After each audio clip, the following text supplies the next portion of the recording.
ফিরে এলাম খবরে। কাছাড় জেলা বিজেপির উদ্যোগে সমগ্র দেশের সঙ্গে সংগতি রেখে শিলচরে পালন করা হলো কালো দিবস। 1975 সালের 25 জুন ইমার্জেন্সি আইন প্রচলন করায় বিভিন্ন নির্যাতনের শিকার হতে হয়েছিল আন্দোলনকারীদের। নিজেদের গদি বাঁচাতে তখনকার কংগ্রেস সরকার উপরিযুক্ত কয়েকবার বিভিন্ন নীতি অবলম্বন করে সাধারণ নাগরিকের উপর অত্যাচার করে সংবাদ মাধ্যমকে স্তব্ধ করে দেওয়া হয়। কোনো ধরনের সংবাদ সম্প্রচার করা বন্ধ করে দেওয়া হয়। সব মিলিয়ে এক আতঙ্কপূর্ণ পরিস্থিতিতে যারা সময় কাটিয়েছিলেন, যারা লাঠিচার্জ শিকার হয়েছিলেন, যারা জেল খেটেছিলেন, তাদের এই অমর আত্মবলিদানকে কেন্দ্র করে এক ভাবনীয় মুহূর্ত পরিবর্তিত হয় এই অনুষ্ঠানে। উল্লেখযোগ্য যে এইসব আন্দোলনে যারা প্রমুখ ভূমিকা নিয়েছিলেন তাদের মধ্যে অনেককেই আমন্ত্রণ করে সম্বর্ধনা জ্ঞাপন করলেন বিজেপির কর্মকর্তারা। অনুষ্ঠানে উপস্থিত ছিলেন প্রাক্তন বিধায়ক দীপান চক্রবর্তী, সাংসদ পরিমল শুক্লবৈদ্য, কাছাড় জেলা বিজেপি সভাপতি রূপম সাহা সহ সংগঠনের প্রবীণ বরিষ্ঠ কর্মকর্তারা।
তারপর নবকুমার পাল মহাশয়কে আমি অনুরোধ করছি। তারা নিজেরা এতদিন প্রচারের আলোয় ন্যায় অন্তরালে থেকেই এইভাবে সমাজকে এবং দেশের জন্য ওনারা কাজ করে ওনাকে বড় করে নিচ্ছেন আমাদের শিলচরের সবার প্রিয় প্রাক্তন বিধায়ক শ্রী দীপায়ন চক্রবর্তী মহাশয়।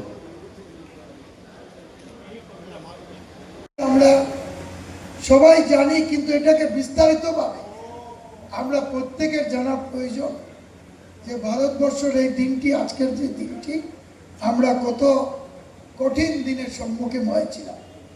আমরা জানি ইন্দিরা গান্ধী 1975 ইংরেজিতে উনি সমস্ত ভারতবর্ষে ইমার্জেন্সি যে লাগু করেছিলেন, আর এটা কোনো ভারতবর্ষের তখন সেইভাবে অস্থিরতা হয়নি। এটা দমন নীতি করার জন্য আমরা জানি জয়প্রকাশ নারায়ণের নেতৃত্বে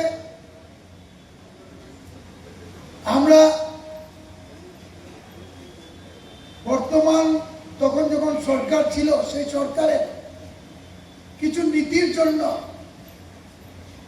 কিছু বিরোধ করা হয়েছিল, আর এই বিরোধকে দমন করার জন্য এবং ইন্দিরা গান্ধীজি যখন নির্বাচনে লড়ে, আমরা জানি সেই নির্বাচন অবৈধভাবে উনি সরকারি যন্ত্র প্রয়োগ করে উনি নির্বাচিত হয়েছিলেন। তখন উনার নির্বাচনকে চ্যালেঞ্জ করে হাইকোর্টের পিটিশন দাখিল করেছিলেন, আর সেই পিটিশনে ওনার রায় ওনার বিপক্ষে যায়। ওনার নির্বাচনকে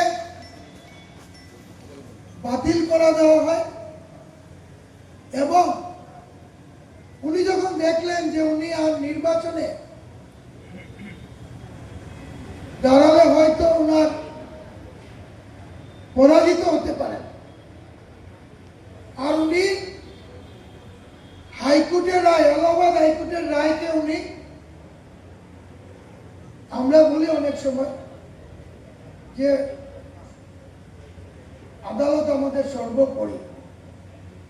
সেই রায়কে উনি উপেক্ষা করেছেন, আর উপেক্ষা করে উনি ভারতবর্ষে জরুরি অবস্থা লাগু করেছেন। আর এই জরুরি অবস্থার জন্য আমরা দেখতে পেয়েছি যে ভারতবর্ষের বুকে অনেক যারা আমাদের বড় বড় নেতারা ছিল, মুরারজি দেশাইয়ের মতো ব্যক্তিত্ব, জয়প্রকাশ নারায়ণের মতো ব্যক্তিত্ব, অটল বিহারী বাজপেয়ীর মতো ব্যক্তিত্ব, লালকৃষ্ণ আডবাণীজির মতো ব্যক্তিত্ব, জর্জ ফার্নান্ডিজের মতো ব্যক্তিত্ব, এই বড় বড় 5 জন নেতা যারা ভারতবর্ষে বিভিন্ন ক্ষেত্রে সমাজের জন্য কাজ করে গেছেন, ওনাদেরকে জেলে কারাবরণ করেন, ওনাকে জেল নিয়ে যান। এবং আমরা দেখতে পাই সেই ওনাদের যখন কারাগারবরণ করেন, তারপর আমরা দেখতে পাই শুধু ওনারা নয়, ভারতবর্ষের বিভিন্ন সংগঠন যারা রাষ্ট্রীয় স্বয়ংসেবক সংঘ এবং বিভিন্ন বিরোধী রাজনৈতিক দল যারা ছিল, তাদেরকে প্রায় হাজার হাজার লক্ষ মানুষকে জেলে ঢুকান। এই যে অগণতান্ত্রিক কাজ ওনারা করেছে, ভারতবর্ষের সংবাদপত্রকে সংবাদ পরিচালনা কর্ম করা, এমন কিছু সংবাদ যাতে প্রকাশ না হয়, ইলেকট্রিসিটি পর্যন্ত কেটে দেওয়া হয়েছিল। আমরা জানি অনেক কাজ যেগুলা বিস্তারিত